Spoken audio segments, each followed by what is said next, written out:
चाकर नौतक कलमत्ती 19वीं सदी में कराची की पहली फौजी अदालत से सजाए मौत पाने वाला बागी कौन था? सख्त कड़े पहरे में एक दराज कद शख्स को इस पहाड़ी पर पहुंचाया गया जहां पहले से फांसी घाट तैयार किया गया था। फांसी की सजा पाने वाले ने इस ख्वाहिश का इजहार किया था कि वो आखिरी वक्त में अपनी धरती के दरख्त, फूल पौधे और मनाजिर देखना चाहता है। अंग्रेज फौज ने इस शख्स की आखिरी ख्वाहिश पूरी की और फांसी देने के लिए एक ऊंची पहाड़ी का इंतखाब किया जहां से ये शख्स इन मनाजिर को अपनी आंखों में समोकर तख्तादार पर चढ़ गया। इस शख्स का नाम चाकर नौतक कलमत्ती था। चाकर कलमत्ती का ताल्लुक सूबा बलूचिस्तान के मौजूदा इलाके हुब से था और उनका खानदान दरगाह जिये शाह नूरानी का मुजाविर था। गिल हसन कलमत्ती अपनी किताब कराची के लाफानी किरदार की पहली जिल्द में लिखते हैं कि चाकर कलमत्ती का ताल्लुक कलमतियों की गरजरा शाख से था। ये कम्युनिटी कराची, ठट्टा, बदीन, हैदराबाद, जामशोरो, लसबीला और हुब में बड़ी तादाद में बसते हैं। मंगू पीर का चश्मा और मकामी बगावत। कराची क़दामत, वाक़यात, रवायात में मुसन्निफ ग़ुलाम रसूल कलमत्ती लिखते हैं कि अंग्रेज़ अफसरान अक्सर व बेशतर सैर व तफरी के लिए मुख्तलिफ इलाक़ों में निकल जाते थे और मंगू पीर के कुदरती चश्मे उनके पसंदीदा तरीन मकामात में से एक थे। जिस दिन इन चश्मों की सैर पर अंग्रेज़ अफसरान जाते, इस दिन मकामी अफराद पर यहाँ आने की पाबंदी होती थी। इन इलाकों के लोग ज़्यादातर गल्लाबान थे और मंगू पीर के चश्मों से उनकी भेड़ बकरियां रोज़ाना की बुनियाद पर पानी पीती थीं। अंग्रेज़ों की जानिब से लगाई जाने वाली पाबंदी से लोग मुतासिर होते थे और उन्हीं पाबंदियों ने लोगों में नफरत के जज्बात को भड़का दिया था। फरवरी 1839 को जब अंग्रेज़ों ने कराची शहर पर कब्ज़ा किया तो तालपुर हुक्मरान इस पोजीशन में नहीं थे कि उनसे मुकाबला कर सकें, क्योंकि उन्हें चारों अतराफ से घेरा जा चुका था। लिहाजा उन्होंने मुआहिदा करके कराची शहर को अंग्रेज़ों के हवाला किया। कराची शहर के अतराफ में ख़ास तौर पर मलीर, कोहिस्तान और हुब तक के इलाके कबायली चरागाहों पर मुश्तमिल थे और कबाइल सदियों से आज़ाद हैसियत में यहाँ बस रहे थे। अंग्रेज़ों के आने से इनमें एहसास पैदा हुआ कि उनकी आज़ादी सल्ब हो चुकी थी और वो अपनी सरजमीन को गैरों के हाथों जाते देखकर इंतहाई गम और गुस्से में थे। लेकिन उनके पास जदीद असलहा और फौजी ताकत न थी, इसलिए उन्होंने छापामार कार्रवाइयों का रास्ता इख्तियार किया जिसने कई माह तक अंग्रेज़ सरकार के लिए मुश्किलात पैदा किए रखे। काची छावनी के कैप्टन का कत्ल। अंग्रेज़ों के मुआविन सेठ नौहे मिल अपनी याददाश्तों में चाकर कलमत्ती को लुटेरा करार देते हैं। वो लिखते हैं कि एक रोज़ शाम को 5 बजे कैप्टन हैंड घोड़े पर सवार होकर सवारी के लिए मंगू पीर की पहाड़ियों की तरफ निकल गए, जहां कुछ लुटेरों ने उन्हें कत्ल कर दिया। शाम के 7 बज गए लेकिन कैप्टन छावनी वापस नहीं लौटे। फौज के सिपाह सालार कर्नल सिपिल्लर ने उनकी तलाश के लिए सिपाही पहाड़ियों की तरफ रवाना किए। गिल हसन कलमत्ती कराची के आफाकी किरदार में लिखते हैं कि रास्ते में सिपाहियों को कैप्टन हैंड के मकामी सिपाही मिले जो परेशान थे। उन्होंने बताया कि कैप्टन ने उन्हें एक जगह खड़े होकर इंतजार करने को कहा और खुद अपनी अहलिया के हमरा आगे निकल गए और जब बहुत देर तक कैप्टन की वापसी न हुई तो वो मकामी सिपाही कैंप की जानिब वापस आ गए। गिल हसन के मुताबिक कैप्टन हैंड का मुकम्मल नाम अलेक्जेंडर हैंड और उनकी अहलिया का नाम मिटिल्डा वॉटसन था। सब ने मिलकर कैप्टन हैंड की तलाश शुरू की। लालटेन की रोशनी में 9:30 बजे ये सिपाही वापस छावनी में पहुंचे। कैप्टन हैंड की लाश एक घोड़े पर देख कर्नल सिपिल्लर और नौहे मिल परेशान हो गए। सिपाहियों ने बताया कि कैप्टन की लाश एक गड्ढे में मौजूद थी और उन्हें बेदर्दी से कत्ल किया गया है। उनके घोड़े और अहलिया का कोई सुराग नहीं मिल सका। शाह नूरानी के खलीफा ने हमला किया। गिल हसन कलमत्ती लिखते हैं कि उसी रात 10 बजे छावनी में अहम मीटिंग बुलाई गई।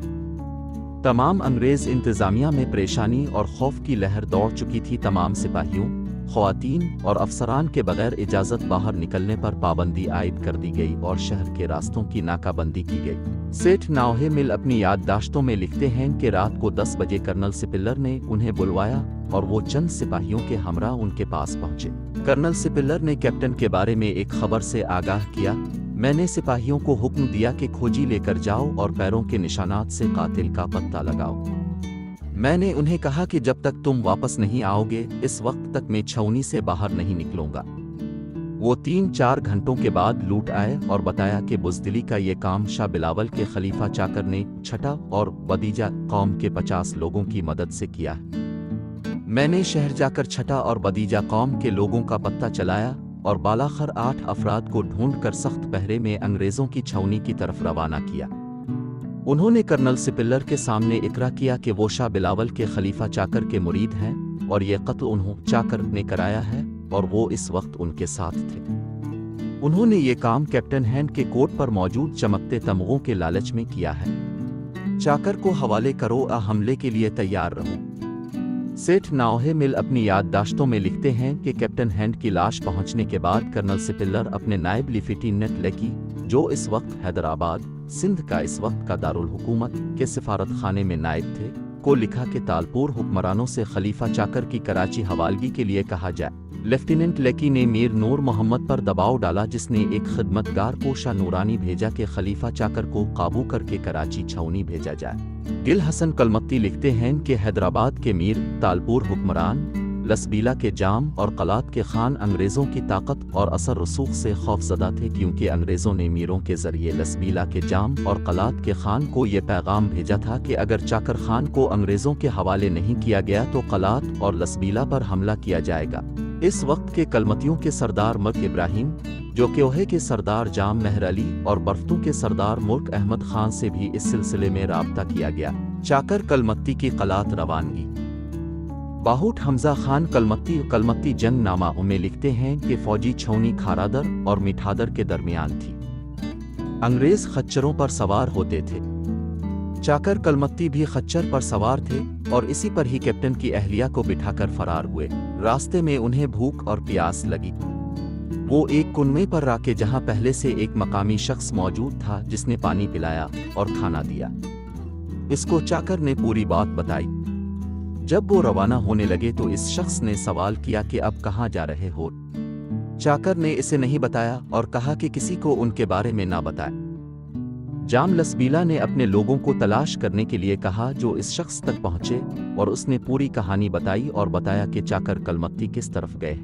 گل حسن کلمتی کے مطابق چاکر جام آف لسبیلا کو بتائے بغیر خان آف قلات کے پاس پہنچے اور انہیں تفصیلات سے آگاہ کیا اور کیپٹن ہینڈ کی اہلیہ کو بطور امانت ان کے حوالے کیا اور خود حب کی طرف لوٹ گئے۔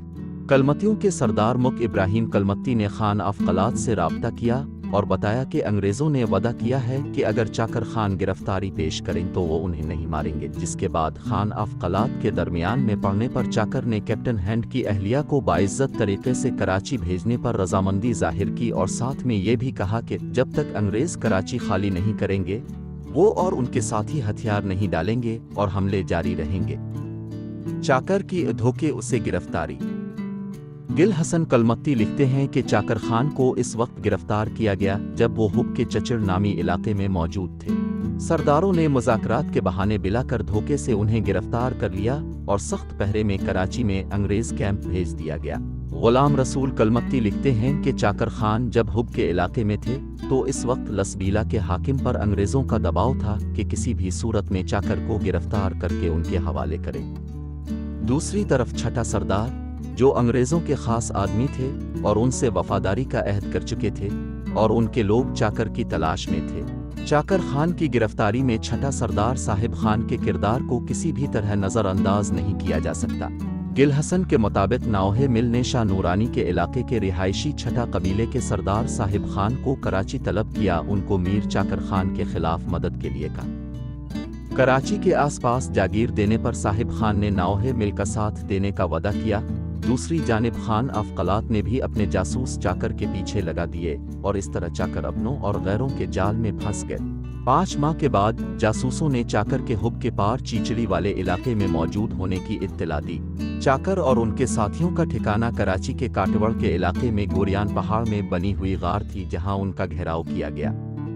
چاکر نے اپنے ساتھیوں کو وہاں سے نکلنے کا کہا اور خود مقابلے کرنے کا فیصلہ کیا، تاہم خان آف قلات اور دیگر سردار مذاکرات کے لیے کود پڑے اور اس طرح مذاکرات کا جھانسا دے کر انہیں گرفتار کر لیا گیا اور آنکھوں پر پٹی باندھ کر چھاؤنی لایا گیا۔ پہلی فوجی عدالت اور پھانسی کی سزا۔ ناون مل اپنے یادداشتوں میں لکھتے ہیں کہ چاکر کو کراچی میں انگریزوں کی چھاؤنی میں پیش کر کے فوجی عدالت میں مقدمہ چلایا گیا۔ ان پر الزام ثابت ہوا اور فیصلہ کیا گیا کہ ان کو اسی مقام پر پھانسی دی جائے جہاں کیپٹن ہینڈ کو قتل کیا گیا تھا۔ فوجی عدالت کرنل سپلر، मेजर डबनौहाई और मुझ नाओहे मिल पर मुश्तमिल थी। गिल हसन कलमत्ती लिखते हैं कि इस वक्त कराची पर मीरों की अमलदारी थी और उनका अपना अदालती निज़ाम था, लेकिन फिर भी चाकर खान को तालपुर हुक्मरानों की अदालत में पेश करने के बजाय फौजी अदालत कायम करके मुकदमा चलाया गया। ये सिंध में कायम होने वाली पहली फौजी अदालत थी। चाकर से बार बार उनके शरीक मुल्जिमान का पूछा गया, मगर उन्होंने कहा कि ये काम उन्होंने अकेले किया है। नाओहे मिल की याददाश्तों में कहीं भी कैप्टन हैंड की अहलिया के अगवा और वापसी का जिक्र नहीं मिलता। गिल हसन कलमत्ती लिखते हैं कि जनरल हैंड की अहलिया का बयान भी लिया गया, जिसमें उन्होंने बताया कि वो कुछ अरसा चाकर खान और कुछ वक्त खान अफकलात की पनाह में रहीं, मगर इस दौरान चाकर खान ने कभी मैली आंख से इन्हें नहीं देखा। वादे की याद दहानी और आखिरी ख्वाहिश। कबायली सरदारों ने अंग्रेज सरकार को उनका वदा याद दिलाने का फैसला किया कि अगर चाकर गिरफ्तार हुए तो उनको जिंदगी बख्श दी जाएगी। मकामी सरदारों ने खान अफकलात और तालपुर हुक्मरानों पर दबाव डाला कि चाकर को रहा किया जाए, लेकिन अंग्रेज सरकार से ये जवाब मिला कि मीर चाकर खुद पेश नहीं हुए, बल्कि उनको गिरफ्तार किया गया है, लिहाजा उन्हें रहा नहीं किया जाएगा, क्योंकि अगर उन्हें रहा किया गया तो दीगर मुजाहमतकारों की हौसला अफजाई होगी। चाकर से इनकी आखिरी ख्वाहिश पूछी गई तो उन्होंने कहा कि वो मुझे किसी ऊंची जगह पर फांसी दी जाए और जिंदान से लेकर फांसी घाट तक आंखों पर पट्टी ना बांधी जाए, ताकि मैं आखिरी सांस तक अपनी सरजमीन के दरख्तों और मनाजिर का नज़ारा कर सकूं। इनकी ये ख्वाहिश तस्लीम कर ली गई। नेशनल स्टेडियम के करीब डालमिया में मौजूद पहाड़ी पर उन्हें फांसी दी गई। फांसी से कब्ल कराची आने वाले रास्तों को बंद किया गया था। जबल चाकर फांसी उसे मुल्हका कराची का इलाका। बड़े गोल दायरे में इस पहाड़ी की निशानदेही की गई है जहां चाकर कलमत्ती को फांसी दी गई थी। सना 1913 में सरकारी सतह पर बनाया गया नक्शा। मकामी लोगों की अकीदत। रिचर्ड बर्टन ने सना 1851 में लिखी गई किताब सिंध एक उदास वादी में डालमिया की इस पहाड़ी का जिक्र करते हुए लिखा है कि चोटी पर एक लकड़ा लगा हुआ है जो कि एक कब्र का निशान है। इस शख्स का असल नाम फकीर था और उसने एक अंग्रेज अफसर को मारा था, जिसके जुर्म में उन्हें यहाँ फांसी चढ़ाया गया। मकामी लोग उनको गैबी ताकत वाला शख्स समझते थे और उनके जेर असर कुछ लोग डाकू बन गए थे। गिल हसन कलमत्ती के मुताबिक मकामी लोगों ने फांसी की याद में पत्थर रखकर लकड़ा लगाया था और इस पहाड़ी का नाम भी चाकर से मंसूब कर दिया गया था। सना 1913 के सर्वे नक्शे में इस जगह का नाम जबल चाकर फांसी मौजूद है, जो आज भी चाकर फांसी के नाम से मशहूर है। यहाँ से एक बरसाती नाला भी निकलता हो जो मलीर नदी में शामिल हो जाता है। गुलाम रसूल कलमत्ती लिखते हैं कि पहाड़ी पर एक तख्ता गाड़ कर उस पर झंडा लगाया गया और इसे जियारत की हैसियत हासिल हो गई और इस पहाड़ का नाम चाकर पाहुल रख दिया गया। चाकर खान की मैयत पहले मंगू पीर ले जाई गई और फिर वहां से शाह नूरानी ले जाकर दफन कर दी गई। चाकर के खानदान के लोग आज भी शाह नूरानी के मुजाविर हैं। कैप्टन हैंड की तदफीन बंदर रोड पर वाक़े मसीहियों के कब्रिस्तान में की गई। गिल हसन कलमत्ती के मुताबिक ये मसीहियों का पहला कब्रिस्तान था जो जामिया कलात से पहले इकबाल सेंटर के अक़ब में वाक़या था, जिसका अब नाम व निशान नहीं रहा। चाकर कलमत्ती की फांसी के बाद ये सिलसिला राका नहीं। गुलाम रसूल कलमत्ती लिखते हैं कि 3 साल के बाद एक नई मज़ाहत का सामना था, जिसके सरगना चाकर कलमत्ती का पीरोकार साइंदाद कलमत्ती थे। एक रोज अंग्रेज फौज का एक दस्ता मलीर नदी पर गश्त कर रहा था कि हमला किया गया। हमला आवर साइंदाद और उनके 4 साथी थे। इस हमले में 2 सिपाही मारे गए और साईं भी अपने साथियों समेत हलाक हुए।